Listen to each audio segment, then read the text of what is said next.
jump to the side. 1 second. So I guess let me know when Let's go. This is my homework. All right, thanks for coming, everybody. My name is Jim McBride. I'm the president of Network for Progress, and by that, I'm also the president of Comtech for Progress, which is a subgroup of that organization. And basically, as many of you may be aware, we kind of became an evolution of the Obama grassroots and the Young Democrats work. I've graduated from the last couple of years, and we try to do movement building events for not just DC or Virginia or Maryland, but for the whole region. So thanks for being a part of it, and hopefully you'll meet new people from the different groups you're with and the organizations you're with. One thing I thought was really important is bringing together people. There are a lot of grassroots folks that are active on social media and doing a lot online for Obama or whichever group you're with. And there's a lot of professionals in this town that are doing the same thing, except, as a career. So this event is about bringing all of us together and talking a little bit about how we can do a better job engaging our supporters and people who aren't yet our supporters, so we can win in 2012 and beyond. And there's nobody better to bring besides, I don't know, Barack Obama. Then Colin Delany, who I believe you wrote an ebook called Learning from Obama? That is a true fact. Okay. And so he's done that already, and so he's the next best thing. And, but I did say hecklers are welcome. So.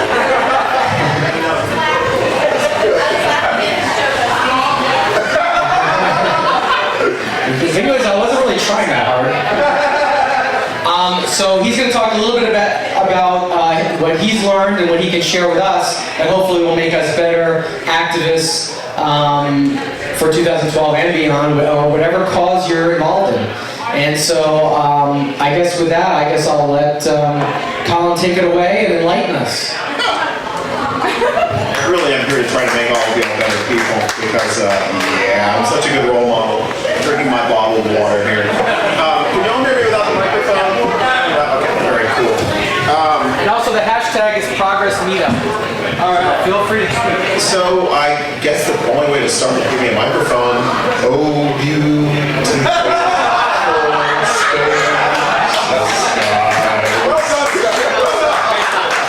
Where is it when you need it? $5, really? Okay, so I'm going to start by giving y'all some numbers, and y'all get to guess, or if you know what they are, just tell me what they are, okay? No.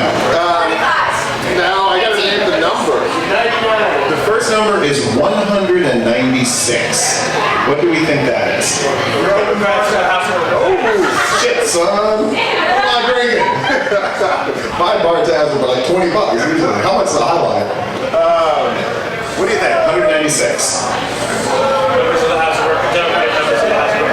Probably too close. I think that's like 188 or something like that. That's close. I'll tell you what 196 is. 80% of the super PAC money that has been spent in the presidential election so far has been donated by 196 people. Right? That's not very many people. That is a very small number of people trying to have an outsized effect on our election. So I'll give you some other numbers. I'm going to say 70 and 300. What do you think those are? Any guess? 70 is the amount in millions that American Crossroads is planning to spend so far on senatorial races alone. 300 million is what they're planning to spend in total, right? So that's a super PAC spending that kind of money. How about another number? 3 million. Anybody want to guess? This one goes back further in time. Democratic super PACs. Yeah. The number of them? 3 million is the number of individual donors Barack Obama had in 2008. And out of those 3 million donors, they raised approximately, if I remember right, $750 million. So, the Republicans have a couple of hundred dudes, and they are dudes, giving about, $200-300 million total. We had 3 million people giving $750 million total. So, this sort of theme is going to come up again and again in the next few minutes, that if you have a few people who have an outsized influence, the way that we counter that is by aggregating a lot of us, right? If somebody has a really big megaphone, you try to drown them out with a lot of smaller megaphones. Actually, when I ran that 196 number by a friend of mine who is a campaign finance guru, I asked, what is 196, what do you call that? And she says, I call those suckers, right? Because a fair amount of that money is going to be wasted. And honestly, a lot of the Democratic opposition to super PACs is kind of rooted in the fact that the ones in 2004 that we funded didn't really seem to do a whole lot, right?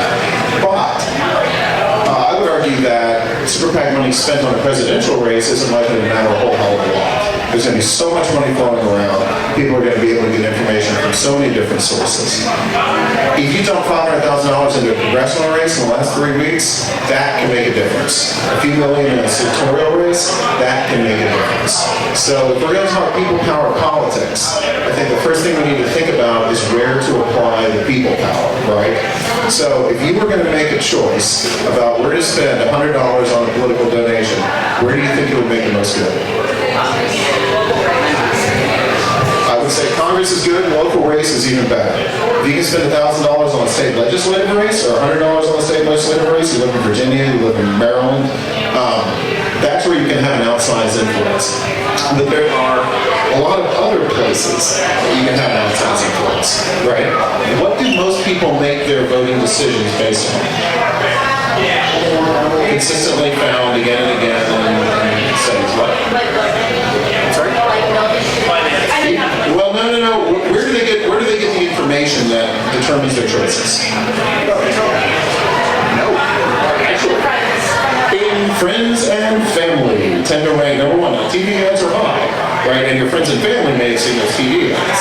So it's not that the TV ads don't matter, but most of us do tend to, like, I inherited my political beliefs from my parents. I've modulated them since. I'm a lot more on the drug legalization side than they are, for instance.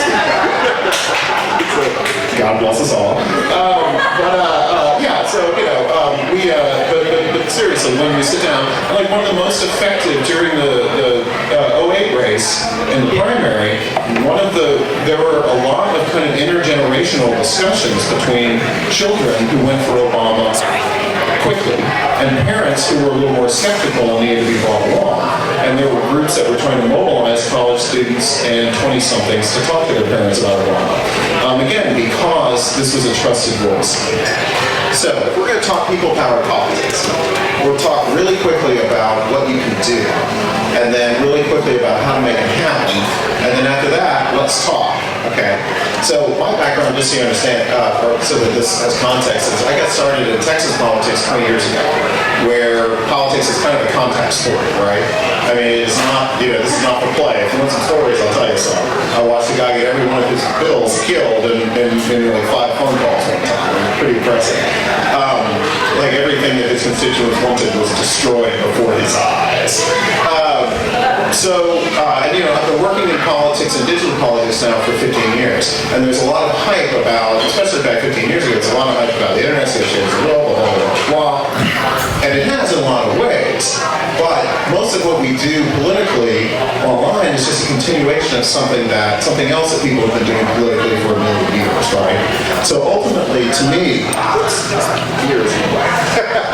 My beer is in the way,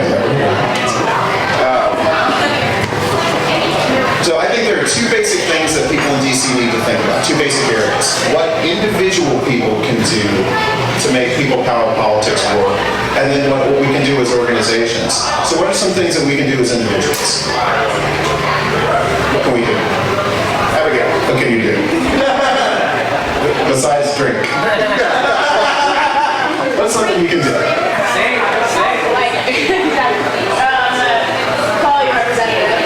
Okay, so you can try to make your voice heard.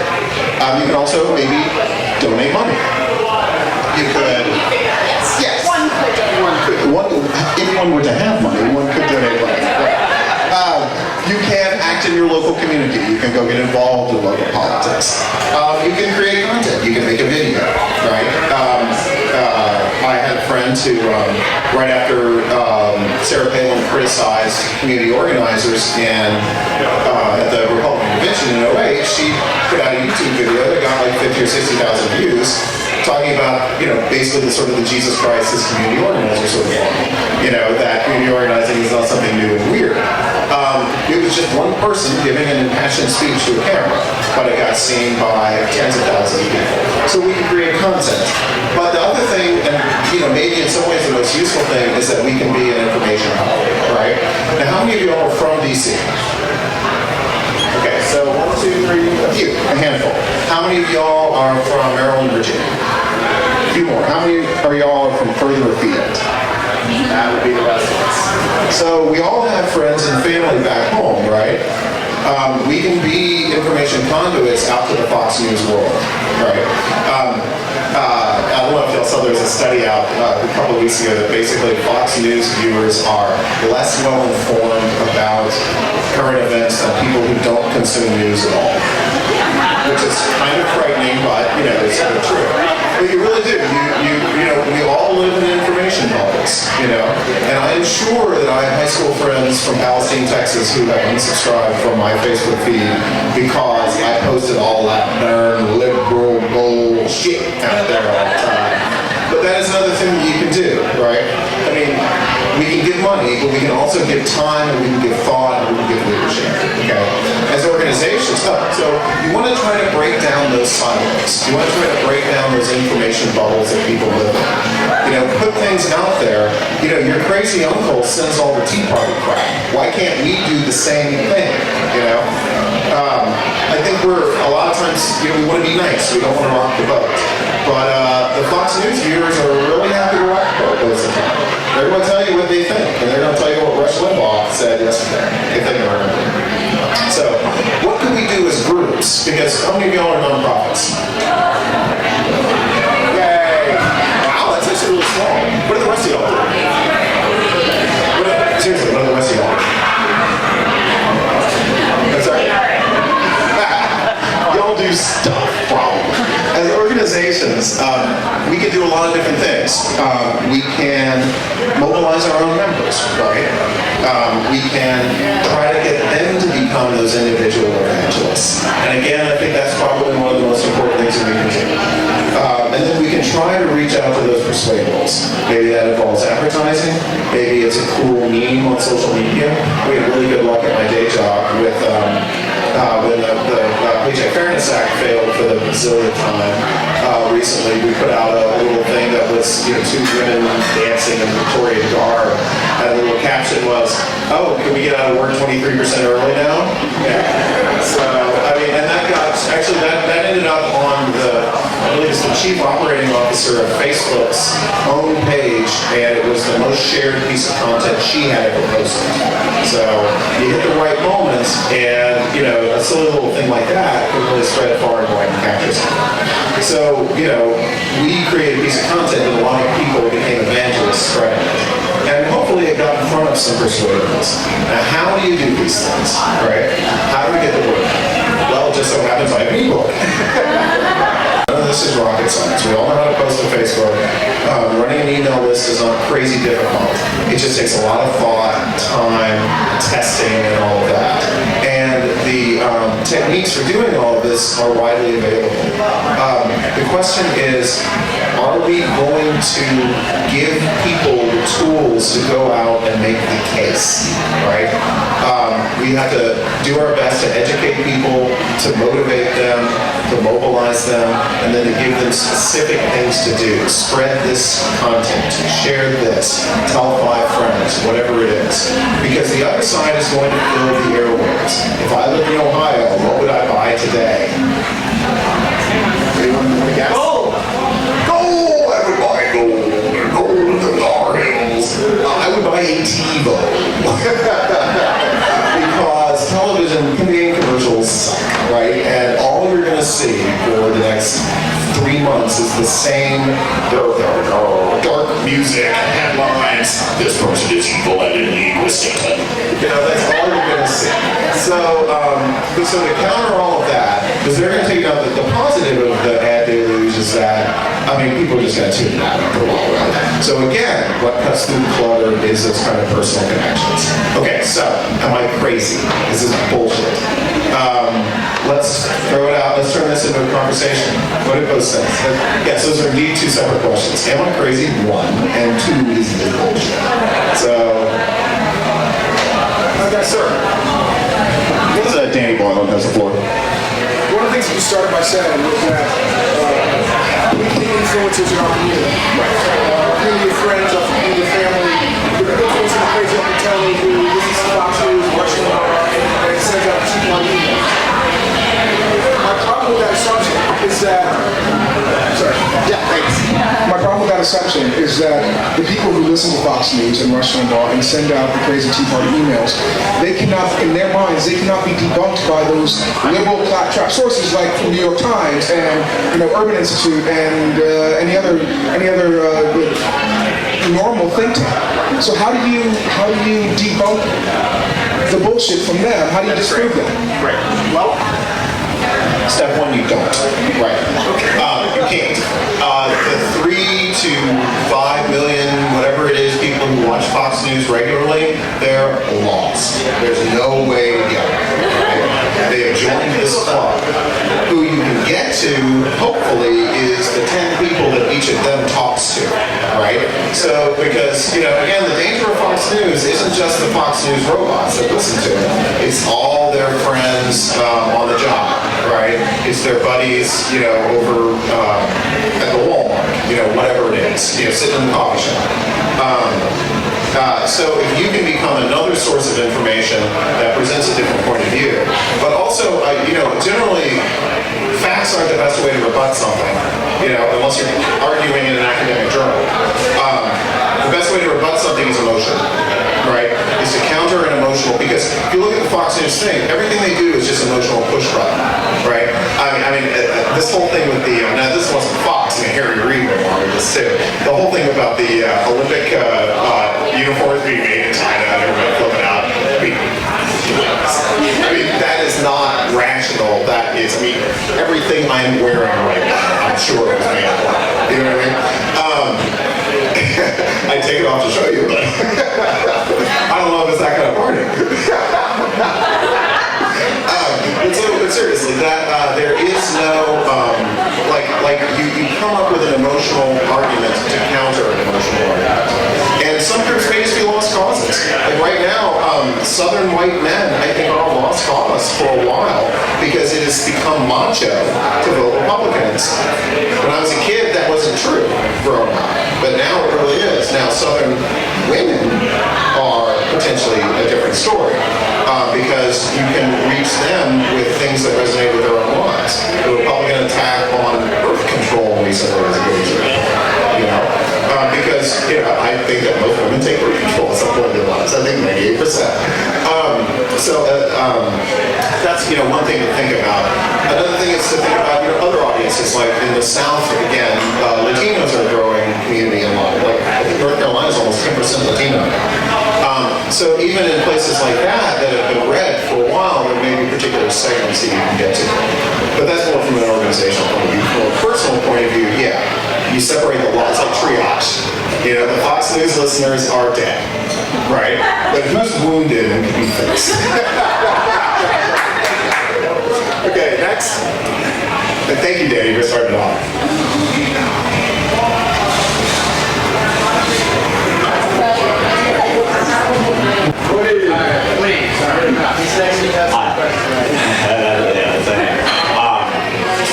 I think we made a great point that we should certainly be trying to reach out to some of the swing voters and independent voters.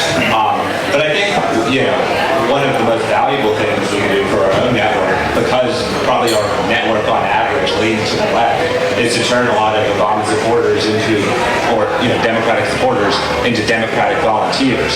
I think one of the biggest weapons you can use for that is the fact that Mitt Romney's budget is going to cut domestic discretionary spending by 25%. one idea I have is this. You basically ask them, what's the one issue you care the most about? And do a quick Google search, see, okay, what are the agencies that do the thing that's important to you, and make the case that with full Republican control, that thing you really care about is going to be, gutted. Volunteer now.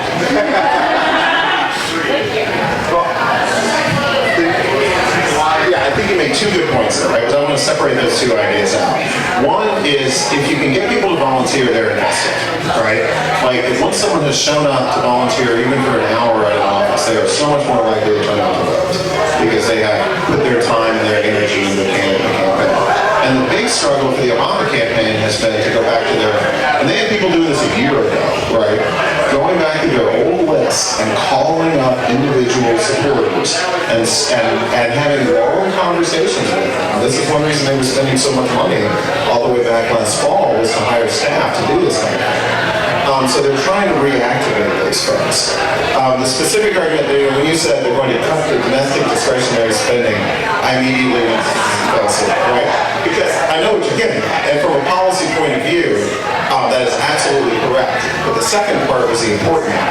You went to go find a concrete thing that had an effect on somebody's life, right? That if they get into power, this is what they'll cut. They'll cut childcare funding. They'll cut highway funding. They'll cut da-da-da-da-da. The problem is that, what we mean when we say budget cuts in Washington, right? We mean the difference between what the government takes in and what the government spends. It is a concrete thing. When you say budget deficit out in the country, it's just kind of shorthand for everything that's wrong, right? And it's a very easy emotional message to say, oh, we should balance our budget, even though a country is not a household, right? So again, there you have to find, because the other side can make this emotional argument, we have to find an emotional argument that counters that. So appealing to someone's direct self-interest is a good way to try to do that. Follow up? Yeah. John. How you doing? A lot of us, and it doesn't matter if you're young or old, or college space. There's been a lot of changing happening on Facebook. They've been paying attention. It's annoying. It is pretty annoying. Like, if you want to start a little page to like something, you have to pay money to get to be promoted more. That's one example. But another example is also the algorithms of how your feed shows up. Like friends, even like doing events. This is making it a little difficult for grassroots groups. And it's making it hard for this group. It's making it hard for other groups that are involved. And how do we get around that? And do you think Facebook's the future for organizing, or should we look somewhere else? Yes, I would say that people should revolt against Facebook and burn it down to the ground. Well, there are two different considerations. One is that if you're trying to persuade people, you need to go where they are, right?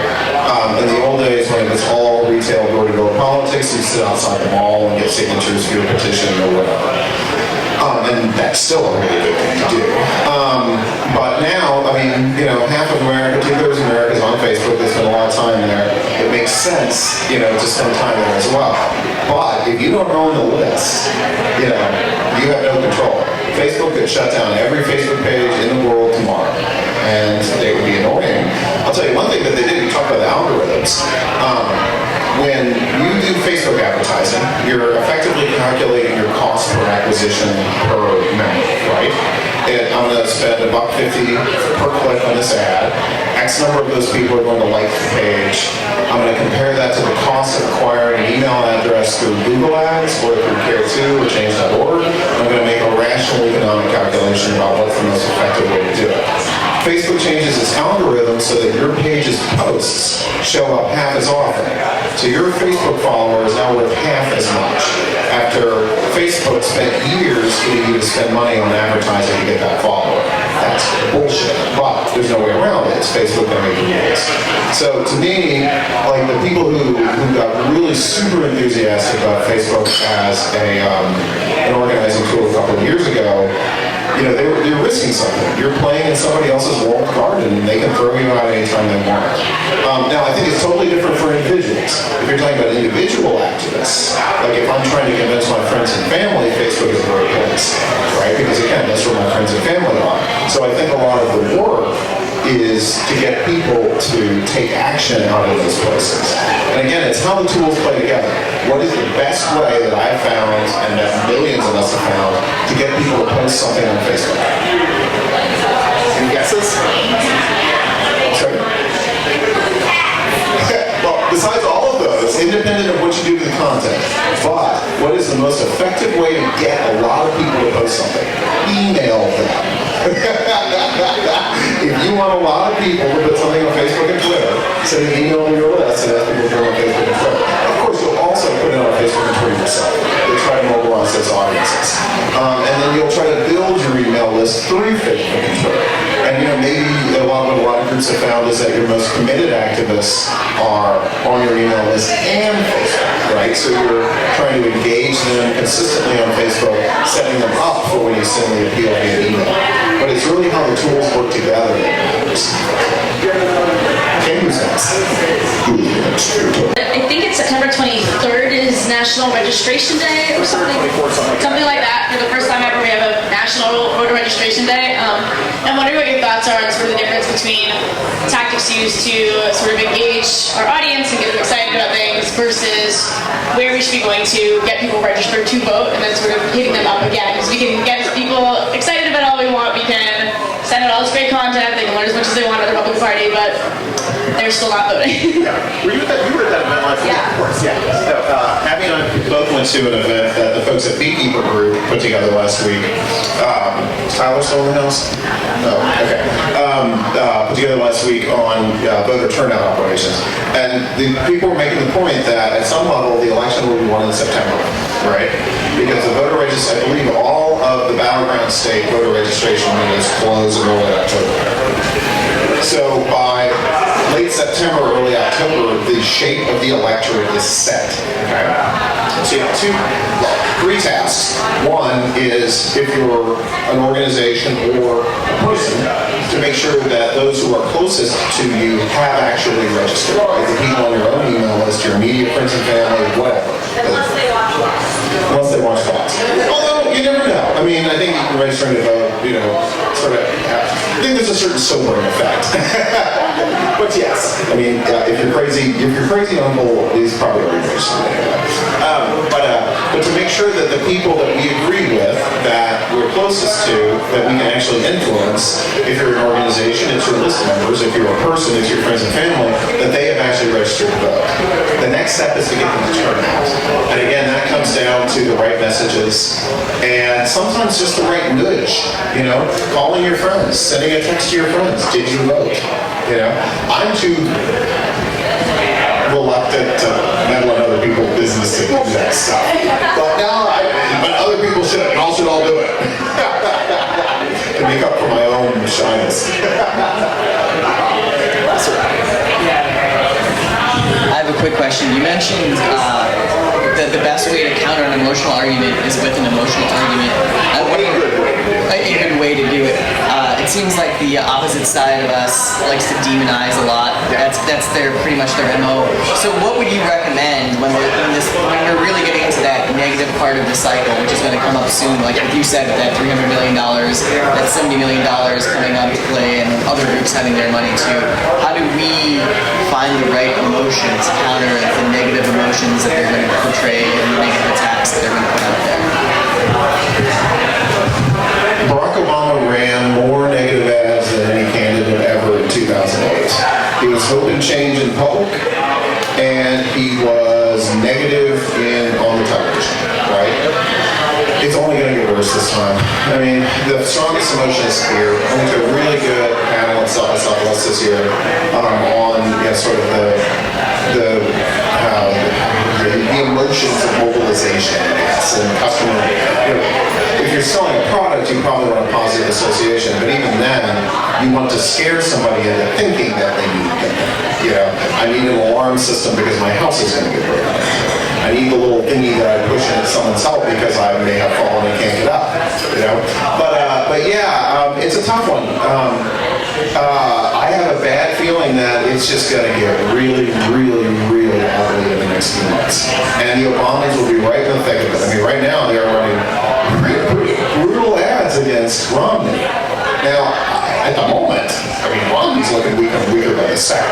So again, I think that a lot of our effort has got to go into these congressional races, the senatorial races. I mean, one reason that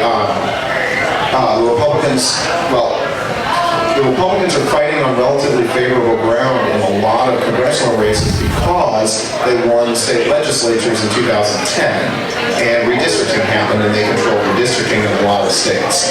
So there are a lot of places where, you know, a state that may have lost a congressional seat, well guess what? The seat that gets lost is a Democratic seat. That sort of thing. So again, I mean, I think it's going to get negative. I think if we work locally, that's the best, because then you're talking face to face with someone. You know, does that make sense? Yeah. I don't really have an answer. So my question is relating to the huge population of voters, some unregistered, that are really in the thick of that 14% unemployment rate, well, for the African American community, and then 8% nationally. How can we tailor a message for the people that really believe that have that sort of apathetic feeling that, you know, it doesn't matter who I vote for. You know, I don't have a job. You know, I voted for Obama in 2008. 4 years later, I'm unemployed. You know, so how can we really grab, you know, that huge population of people that really don't think their vote matters, when really, if you look at the statistics, every vote matters? Now, how many things? How can you relay that to them? Right. I mean, you know, we know, but how can we relate that message to people that don't think, you know, he can actually lose by 10 votes when really that is the case? Yeah, no, that's a great point. I mean, there are a lot of people who just aren't going to vote, right? And if you're a single mom, 3 kids, working 2 jobs, you're probably not going to vote. Even though you are probably a natural Democratic voter, because the things that we work on are the things that we all do. There was a great line, actually, again, at that Get Out the Vote event we went to, which was, if your vote doesn't matter, why are they trying so hard to take it away? Again, this voter ID stuff, let's hope that the courts go with the Justice Department, because this is functionally a poll tax all over. This is trying to disenfranchise poor people, minorities, and the very old. You know, the people who are least likely to have photo IDs and all that. If you're some nice middle-class person like me who has, you know, multiple forms of photo ID, you don't understand. But not everyone is so plugged into the system. I think, again, it comes down to, I mean, if somebody's just giving up, I don't know what you do, honestly. I mean, hopey changey isn't gonna. That whole population, to me, they're swing voters. It could well be. They're not like the 5 people who were a lost cause. I mean, I was a organizer at LA for Obama. Okay. Where? I've talked in Philadelphia. Oh, okay. It was kind of easy, but I mean, I was in Northeast Philly, so it wasn't as easy. But I mean, we talked to people all day who were, you know, totally willing to vote against their own self-interest. You know, so you know, we had talking points for that. But what I saw was that the population of people really that don't think their vote matters are really the hardest to persuade. So that, because you have to persuade them of 2 things. Right. You have to persuade them that, 1, they want to vote at all, and 2, that they want to vote for your guy. Yeah. The other thing, though, is that if you can make it, because that number is so large, if you can make even small inroads into it, it will make a real difference. I think it comes down to hitting people with the self-interest argument again. Like basically the Republican argument in 2012 is Obama didn't do that great, hire us instead. And so the Democratic argument has to be, yeah, well, we did the best we could, and those guys really suck. You know, that's really what it comes down to. That yes, cutting the budget, you know, worked great for Greece and Spain and everyone else. Look how well those countries are doing. You know, so that austerity, is that the sort of the austerity message. And you know, Occupy was an interesting moment, right? Like to me, the fact that they blew up and then faded out is fine. You know, they don't have to become another 501c3 like so many of the rest of us. They changed the narrative. In August last year, it was deficit. 3 months later, it was income inequality, etc. And Newt Gingrich was calling Mitt Romney a vulture capitalist. You know, Occupy changed a bunch of dirty, grungy, filthy hippies. They changed the way we talk about economic issues. Well done. Who's next? I just want to make a quick comment. generational messaging thing. Is everyone here familiar with the Troy, Michigan Public Library thing that happened? Do you want to talk about it? No, you do it. I was setting you up there, Colin. I was pushing you the ball. It's a really fascinating case study on just using social media and like no money to change narrative. Basically, this little town of Troy, Michigan was going to shut down its public library. In order to keep it open, they needed to raise taxes like 0.07% or something. And because the tax increase thing is the whole Republican platform, they ran all these like ads that said, you know, shut down the library, don't raise our taxes, blah, blah, blah. And the library people were getting killed. We're the library people in this scenario. You like to read? Right, because we know how, because we like to read, basically. You know, because we do. Basically. Funny you mention that messaging. Books have a liberal bias. They do. Well, so what these library activists did was they made a fake counter campaign. And basically they said, yes, we're going to close the library. Awesome. Let's have a party. Let's also burn all the books while we're at it. They put up all these flyers, they started a Facebook page, this whole stuff like the big book burning party. Everyone's against book burning. So suddenly this like conversation about taxes turned into a conversation about like hating books and hating learning. And all these people came out that were like, you know, I remember the first book I read and my teachers, and it came out this whole thing about public schools. And so everyone's like hating on this group that's like trying to organize this big book burning party to like shut down this library. They booked a band, like it was like a whole thing. And suddenly there were like counter protests, you know, that were like, you guys are terrible human beings. And like at the last minute or something, this campaign turned around and they said, you know what? And all their Facebook pages, all their social media messaging said, a vote to close the library is like a vote to ban books. And suddenly everybody got it.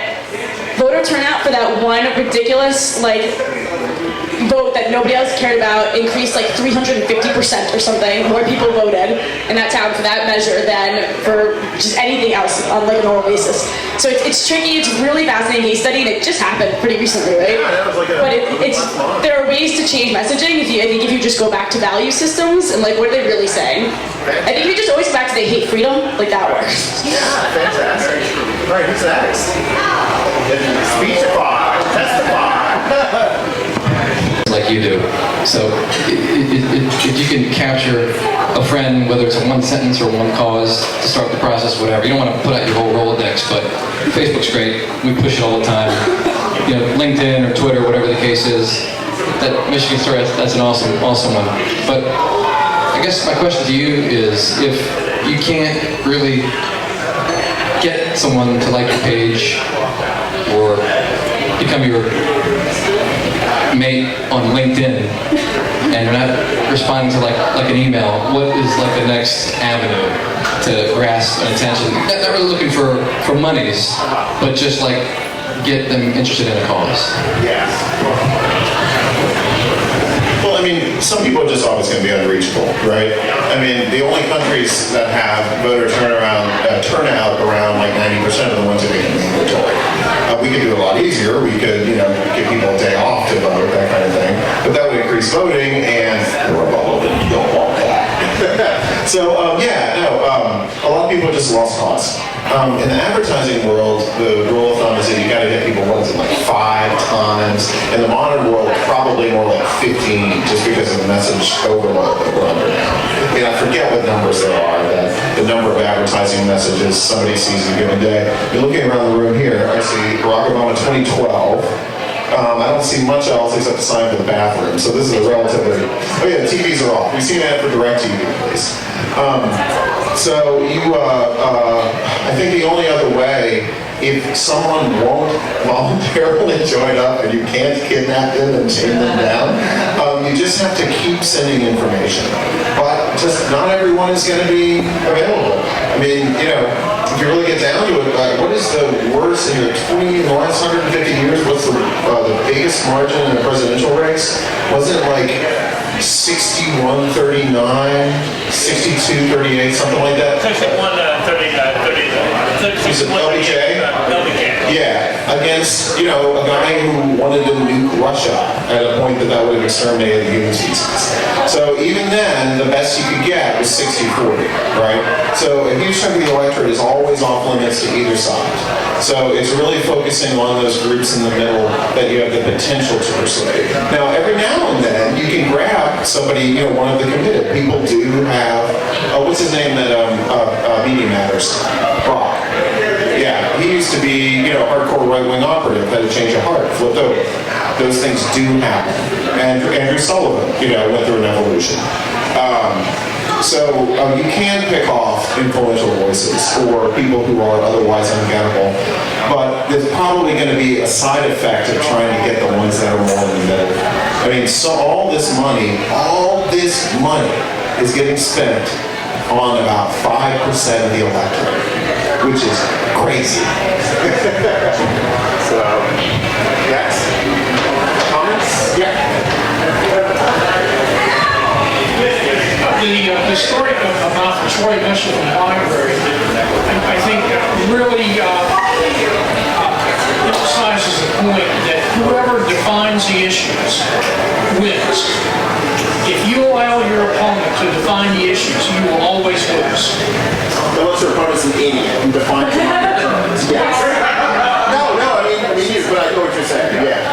And so this is how you convince those independents and those up for grabs is you redefine the issues for them rather than talk about, well, we can't raise taxes for the reason, like, okay, what's the downside? So you flip the issue, and that's how you win. Yeah, and that's basically come down to the budget deficit fight. What are you fighting about? When you're talking about taxes, the other side has managed to create almost this religion that low taxes are always good. They've defined a certain reality, right? And if you talk about government in the abstract, people don't like government in the abstract. People like the guys who come pick up your trash. They like the roads you drive on. They like the fact that your toys don't contain lead anymore, So we have to focus on the specifics, right? What are the good things that government can do? And sometimes we have to take a hit and do something we don't like to do to gain credibility. I mean, look at Barack Obama on immigration, right? They felt, for better or for worse, that they had to deport a lot of people to gain credibility on the immigration issue, right? Hurt a lot of families, sent a lot of people back to situations that weren't good. But in their eyes, they didn't have any choice, because otherwise they would have just been coddling immigrants in the eyes of the right wing. So sometimes, you have to do things you don't want to do to position yourself. Another example would be Obama on the deficit back about a year ago, right? He had to propose a grand bargain that will reduce the deficit. He didn't want to do that. He didn't want to cut spending during a recession. That's a really stupid idea. But if he didn't propose something like that, he would not have been perceived as having credibility on economic issues as they were being framed at that moment. Does that make sense? Or is that crazy? Julian's like, yeah, 50-50, not bad. I'm only 50, if I'm doing 50-50, I'm doing all right today. Yeah, I guess this is somewhat following up on the point that I made earlier.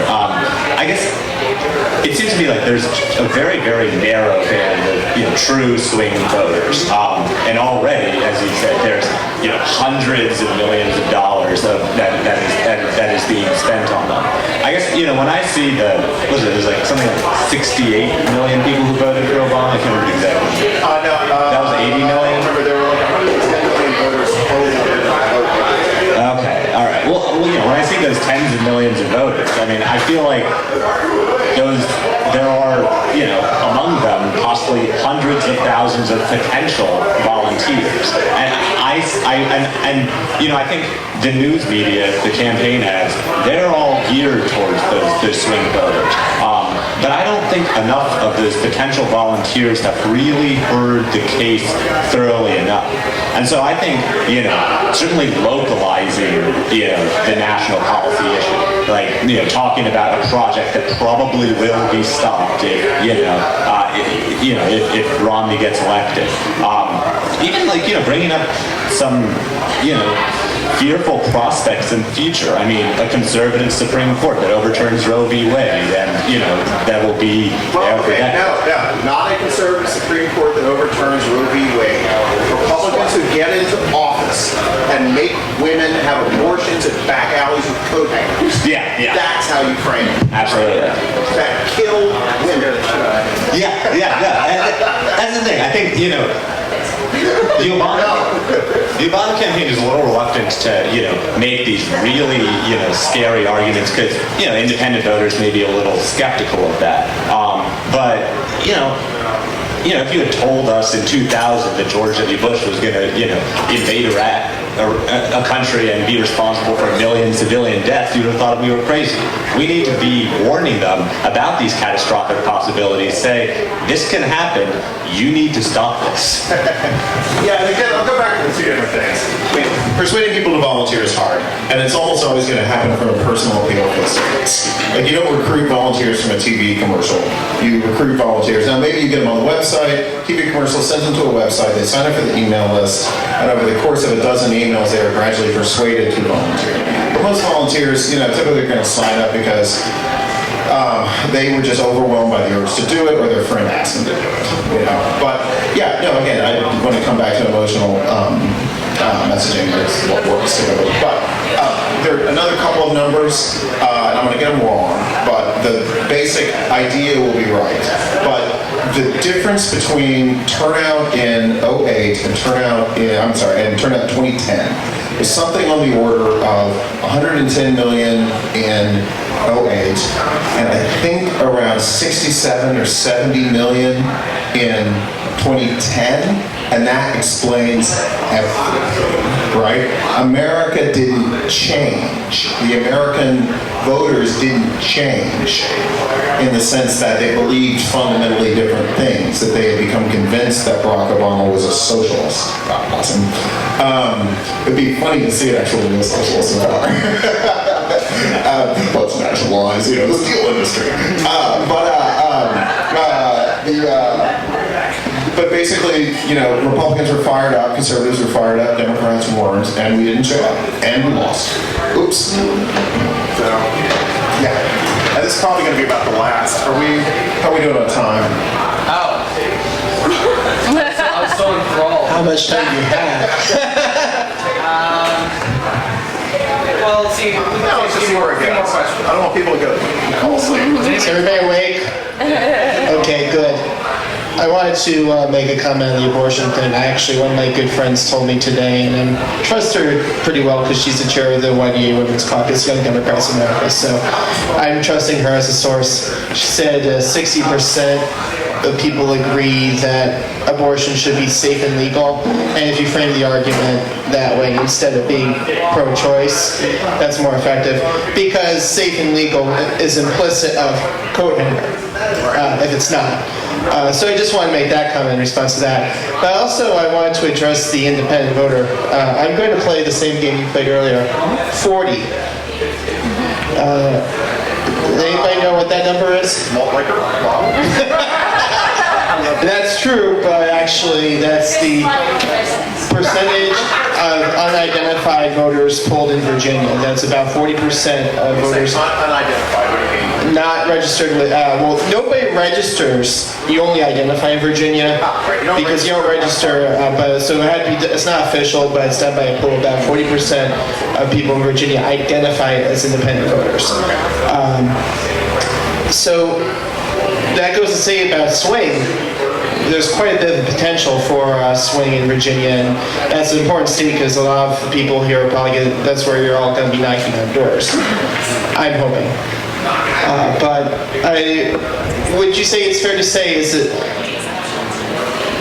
it worth spending our time we'll just build on that. Is it worth spending our time on those independent voters, and aren't they really actually growing in influence and actually becoming a bigger deal?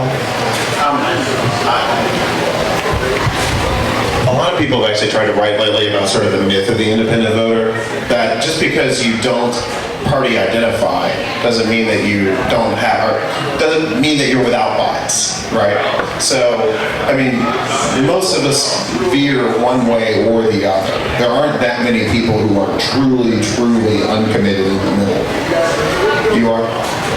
In D&D, you'd be a true neutral character? I'm from Virginia and I haven't Ah, okay. I finally realized. I haven't been independent in the last 4 years, but that's only because they've been running irrational proposals for office. Ah, right, gotcha. But there aren't, I mean, there are some, absolutely. There are some people who, regularly vote for Democrats and Republicans both. And, depending on where you live, sometimes, like in Rhode Island right now, it sounds like, you don't really have any choices, and even the Democratic, state legislators are pretty crap. So, but, I think it's more useful, instead of thinking about independence as a single chunk, to think of independence as a lot of different audiences that might be persuaded by different arguments. So it really comes down to identify who you need to talk to, what they care about, because again, this is all about them, this ain't about us, right? If you want to get somebody to do something, you don't talk about what it means to you talk about what it means to them. And then, so you identify that audience, you identify the channels that they pay attention to, from TV to internet to friends to whatever, and then you get your messaging, what you think is the right messaging, out into those channels. And then in the modern age, in the internet age, you measure what gets clicked on. If it ain't getting clicked on, that message is not resonating. I actually have an idea floating around there. How many of y'all have worked with like a PR firm or an advertising agency or something like that, right? How many of y'all have watched Mad Men? Yeah, a lot more. Okay. So, that is the model, the creative model for a couple generations, was you get a bunch of really theoretically smart people in a room, they come up with the best idea you could come up with. And then you run it. And because you're running television and magazine ads, there's not really very good ways to measure how effective it is. It just doesn't look cool in a sense. Nowadays, maybe I come up with 20 different messages. And I run tests, and I see what resonates, and I see who it resonates with. And it's less about having a bunch of smart people in a room, and more about having someone who's going to actually listen to what the audience is responding to. And if I were a creative agency and I wasn't paying attention to that dynamic, I would get nervous. All right, I think people are starting to fall asleep. You want to make this the last one? Sure, I guess. Hopefully it's internet related. About 25 to 30% of all the registered voters in Virginia are in Northern Virginia. Yeah. Close by. And more every day. Yes, and a lot are unregistered, and most of them are truly independent. And it's so close to D.C. This is where the effort has to be made to turn out the vote. Obama won in 2008 because there was an extraordinarily high turnout in Northern Virginia. But also black voters in Southern Virginia. Black voters in Petersburg, black voters in Petersburg. But there was a huge turnout. Except right Hampton Roads, yeah. There was a huge turnout in Northern Virginia, which also made the difference. And so that's what's going to carry Virginia in 2012 is turning out the voters and getting a lot of new people registered to vote for the first time who never lived in Virginia. Yeah. Same thing in North Carolina, too. Around Raleigh, Durham, Chapel Hill, there are a lot of transplanted Yankees who vote for Charlotte. So we want to try to summarize, wrap this all up in a little bundle so we can take it home to Mama. Good job. You guys are going to summarize it? No, I was just going to ask one more question. Okay. Probably more than a comment basically on what we were talking about with the really touching people in the emotional level, because our group, my organization is Christian Democrats of America. We've got about 10,000 members on our social media nationwide. So when you say Christian Democrats, are y'all like European style, like German Christian Democratic Party? No. Christian. Christian Democrats of America, yes. And we just did like this big "What Are Your Values" campaign, and that's really been something that's brought a lot of people in, got a lot of interest.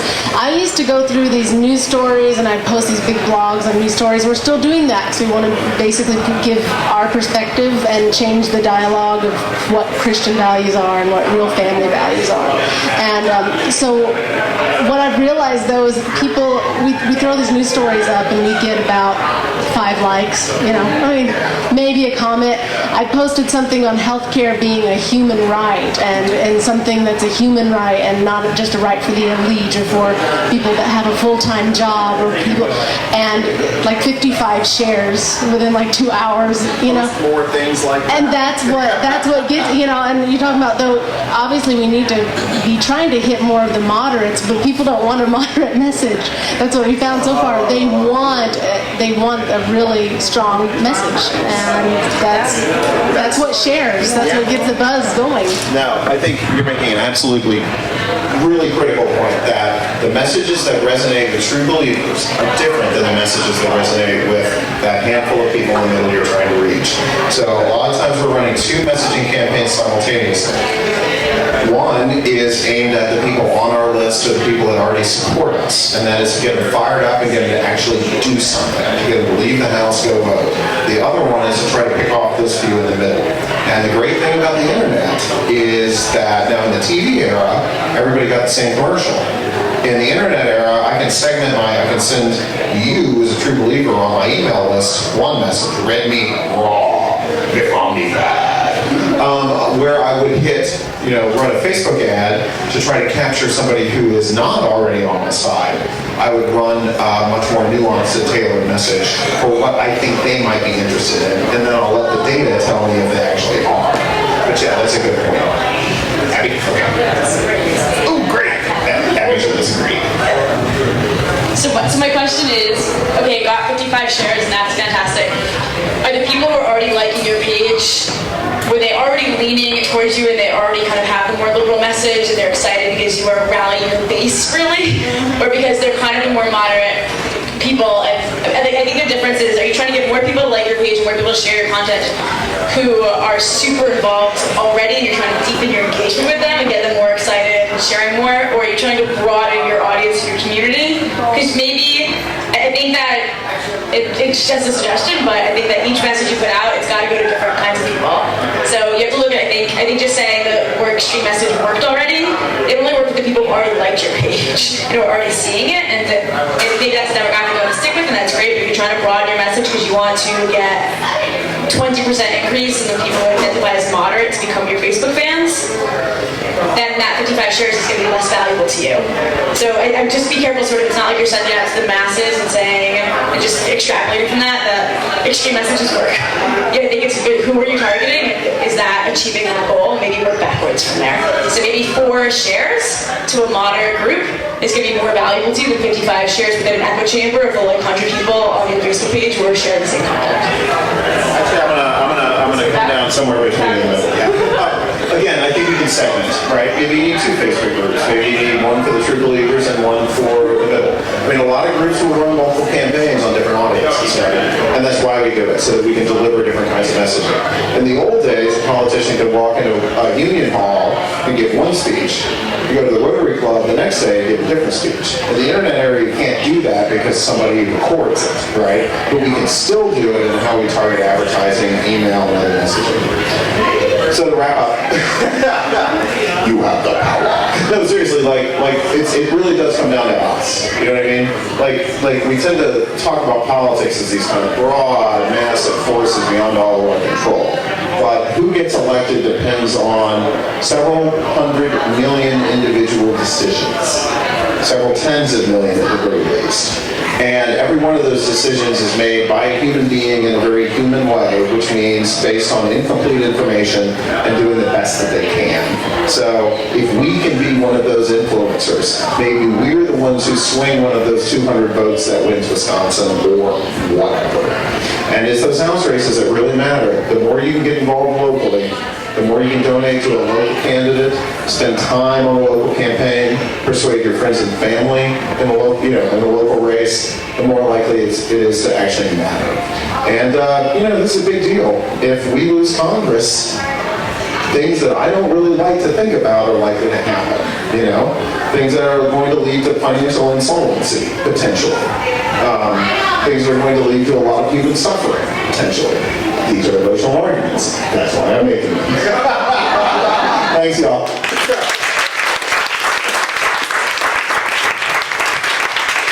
Ladies and gentlemen, Colin Delany.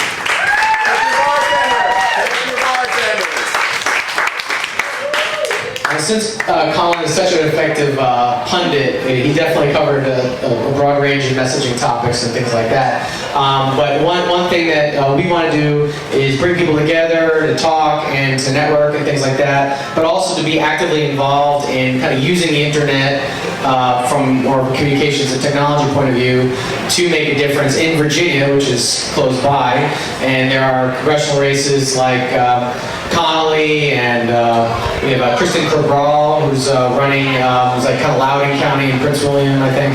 And there's some other races in Virginia that we're going to be getting more involved in as the next few months roll by. So what we can do is we can continue this conversation. What I was thinking is that let people ask Colin questions maybe individually, hang out for a little bit. Then I think, let's see, what time is it now?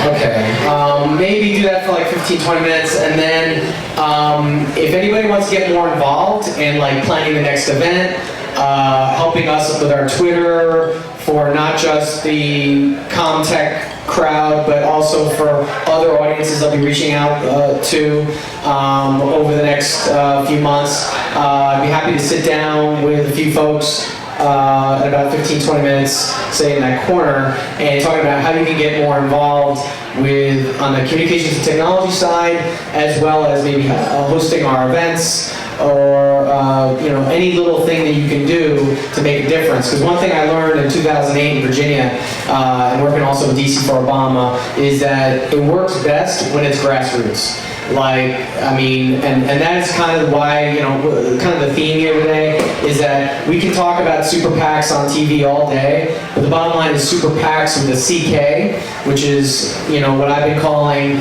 movement building, community building, network building activities, building relationships. I've been in communications and media for 20 years, and that is the way you win elections. If your dad was running for president and he was a Republican, you might fucking vote for him. So, unless he was still, Mitt Romney or something. Asher Huey, good friend of several of ours. His father was a Tea Party candidate in California, and he had to endure a lot of shit on listservs. People talking trash about his dad, and it's his dad. So he wants his dad to win, but he doesn't want his dad to win. There's two quotes that I put in a presentation I did for a night in DC recently. One is, "It's not what you say, it's how you say it." And the other one is, "Money can't buy you love." And we got to think about those two things when we're communicating. Think about what the campaign's doing. We got to really keep those things in mind, because money can't win the election alone. So it's about people, and we can't just be right. We have to communicate with people, and so I'm going to let everybody disperse, and then if you want to get more involved in the group and planning for our future events, we're actually going to plan a date auction. We're going to be involved in a Sing for Obama event after that, and this is August, September time frame, and some debate watch parties. Do we all have to sing Al Green like Obama? Yeah. Whatever touches your soul.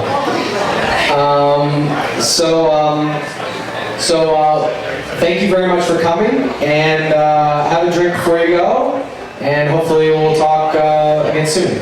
Thank you for coming. I'm going to step aside 1 second.